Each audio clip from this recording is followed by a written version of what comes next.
Welcome all of you.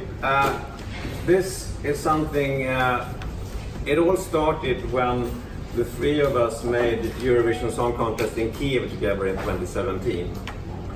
You could say that we represent the three pillars that are required for a Eurovision Song Contest broadcast.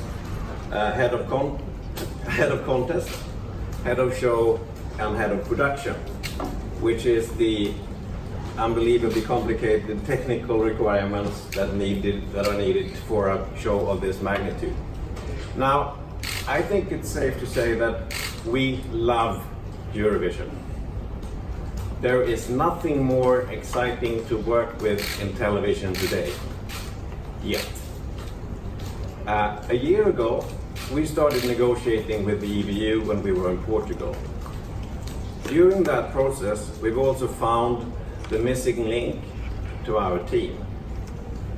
Peter Settman is a wonderful producer. He's one of the most successful, or the most successful TV entrepreneur in Sweden. And his production company, Brain Academy, is part of the powerful NENT, Nordic Entertainment Group. And it's also very well established in the US. So unfortunately, Peter can't be here today, but he and Brain Academy are vital to this project. They will lead us, they will lead Eurovision across the Atlantic. 2 weeks ago, we signed a contract with the EBU. Now we have an exclusive license for the American market, and we will adapt the format and take the world's biggest and best and most loved entertainment format to the United States. Our goal is to be on air in 2021 or 2022, and it's looking good. We will start working when we wake up Sunday morning. If we wake up. Yeah, possibly Monday morning. Could be, or Tuesday. Yeah.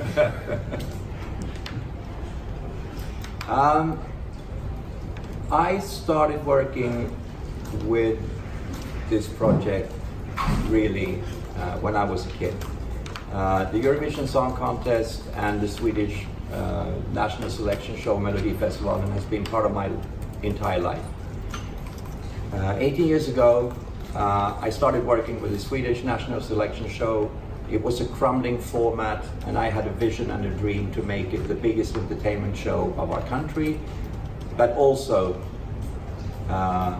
the biggest platform for artists and composers and for creating hits. We have achieved that. In 2012, a new chapter started when, for the first time, me and my team brought the Eurovision Song Contest back to Sweden. And since then, I have been also deeply involved in developing the Eurovision Song Contest, having produced it 5 times. And when I started my exit route from the Swedish national selection show a couple of years ago, I was also starting to look for something very important in this environment, a new key change. And this is indeed my new key change. This is a fantastic, challenging, and enormously inspiring project to be part of, and I'm so looking forward to it. Is that my cue? I think so. Okay, yeah. Well, I come from the wonderful world of rock and roll. In 2000... Impossible to tell. I know. In 2000, I was dragged into a whirlwind of Schlager called the Eurovision Song Contest. I was the first one I did was in Stockholm. This is my 15th Eurovision, my 3rd as a head of production. I love the show, as the rest of us. It's a very unique format.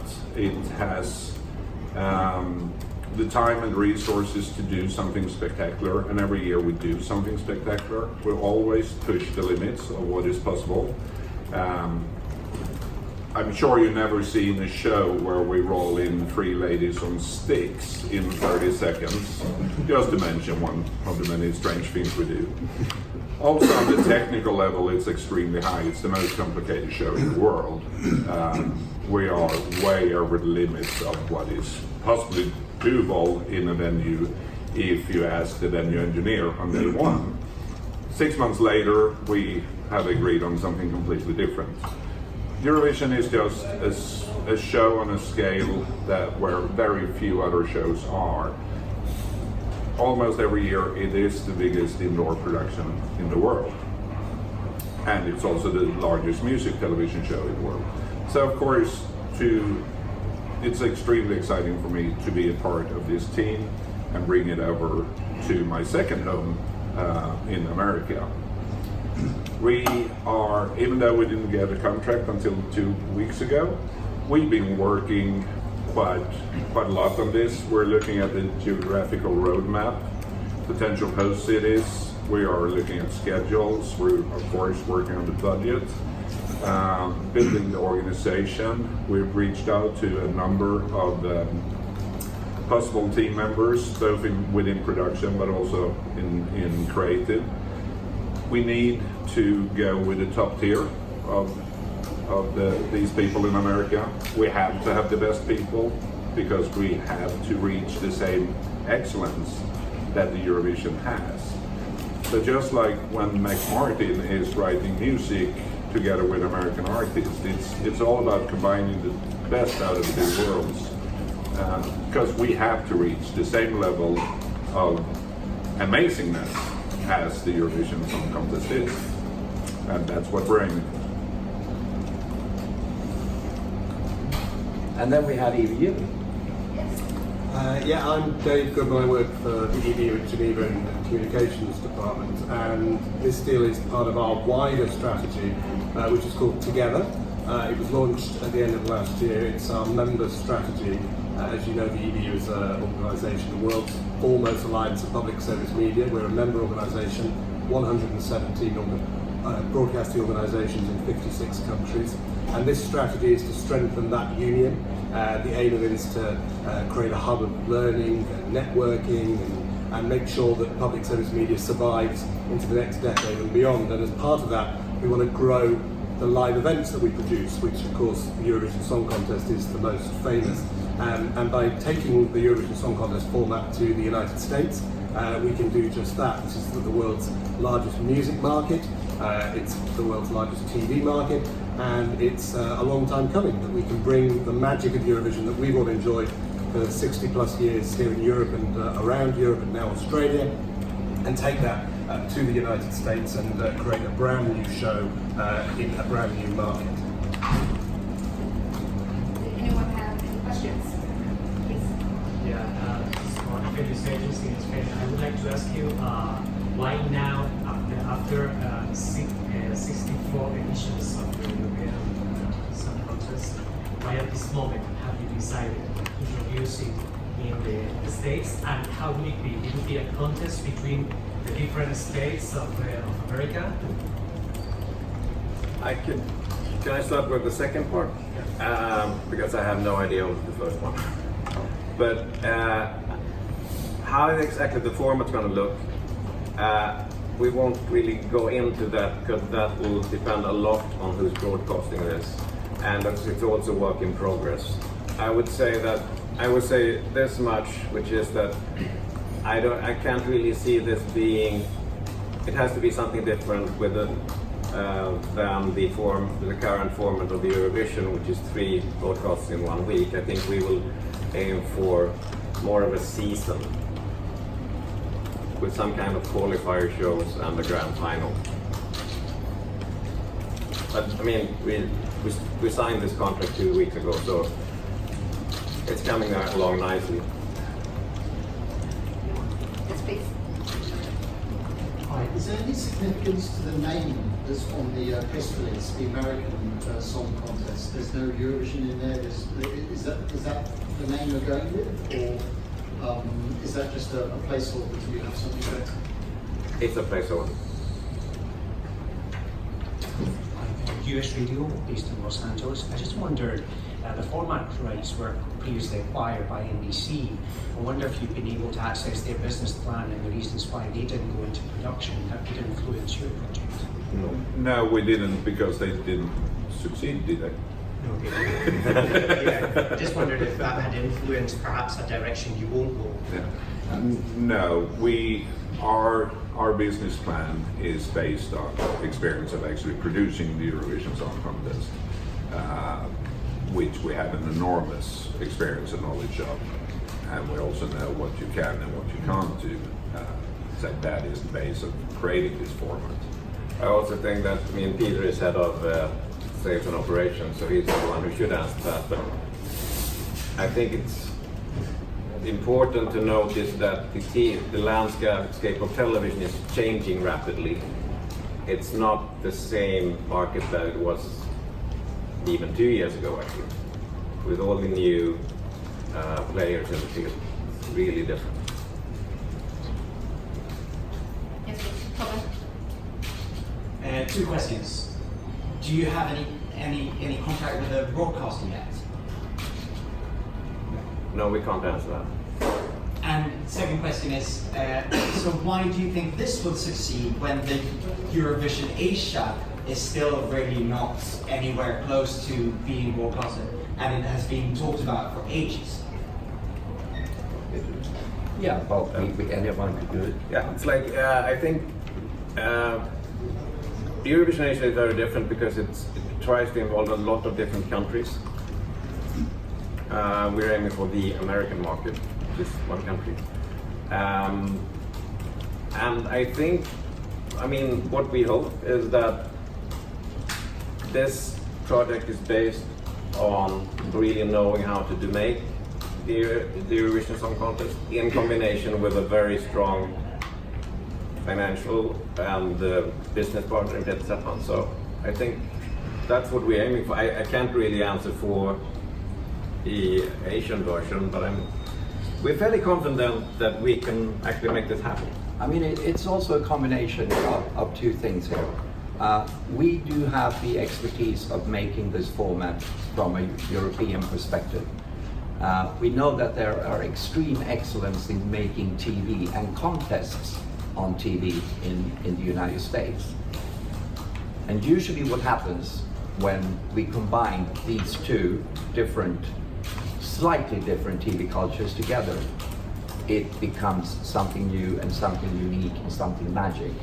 And that's what we're aiming for. And we really truly believe that that's what's been lacking before. All those who have had the license right before are just Americans, and they acquired the right to do it, but did not have the expertise of actually performing it, because they didn't have the soul, the 60 years of in the back of your bones. And we bring that, and we think that that is the key to the whole thing. We think we are the key to make this happen in the States. And that's why we do it, and that's why we believe in it strongly. Hi, this is David from La TV, Spain. I have one question. What is the role of the EBU in the adaptation of this version? Are you open to other countries in the American continent, like Mexico, Canada, for example? Well, the EBU, of course, owns the format. So we're going to work alongside these guys and Brain Academy to develop the format in the US. Obviously it's an option agreement, and we're going to guide that to make sure that what is produced eventually is in keeping with the values of the EBU and the values of the Eurovision Song Contest, and to work with these guys who are extremely experienced, extremely trustworthy. We've got all those decades of experience on this event to make sure that when we take this to America, the members of the EBU also get the benefit from that, whether that's financial, but also the visibility that this brings as well. And about the second question, are you open to other countries in the Well, the license is exclusive for the United States market, as it is now. I don't want to close any doors, though. No. No, but that will be another negotiation. Yeah. Sorry. And you said you spoke before about the public TV, and now you said you spoke about the values of the EBU. Are you thinking more of the kind of, I don't know how it exactly works in the US, to the public TV in the US? Are you thinking of working with them, or are you thinking maybe a collaboration with different networks? That's obviously for these guys to work out. We've done the deal with them to develop the format. However, they managed to do that in the United States. It's a different market in the US to Europe. Of course, public media doesn't work in the same way. But obviously, we'll work with them. It's a lot to do with, for us, it's about benefiting the members that we have here in Europe and beyond, and just protecting the format. But in terms of the way that will transpire onto the networks in the US, we've yet to see, obviously. Yes, please. Again, there are a number of non-traditional broadcasters in the US, Netflix clones, without naming any one of them specifically. Are you talking to them, or are you focusing more on the traditional broadcasters? Again, we don't close any doors. Claes from Dagens Nyheter. Do you see that the states in the United States will be involved in these different kind of competitions, or is it for the whole country at one time? I mean, it's definitely a competition for the entire nation. Exactly how we organize that is what we're working on right now. So it's an option. It's definitely an option of having states competing. It could be an option of having regions competing or cities. Okay. Any more questions? They will take separate interviews. I think Eleanor will start from Expressen with Kristen.